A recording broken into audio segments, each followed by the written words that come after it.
آپ کو کیا لگتا ہے آپ کے مرنے کے بعد آپ کے رشتہ دار، آپ کے دوست، آپ کی اولاد، آپ کے بہن بھائی قرآن پڑھ پڑھ کے آپ کو بخشوا لیں گے؟ یہ اولادیں آپ کے لیے قرآن پڑھیں گی جو آج آپ کے کہنے پر نماز پڑھنے نہیں اٹھتی۔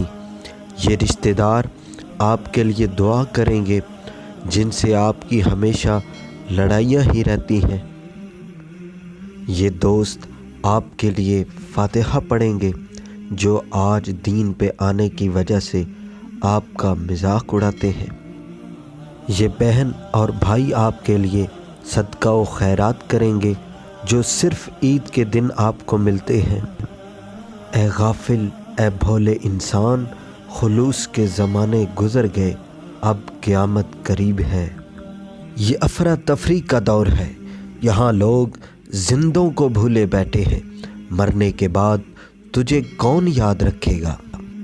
اپنی آخرت کا خیال خود رکھیں، اپنے لیے قرآن خود پڑھیں، یہی عقل مندی ہے۔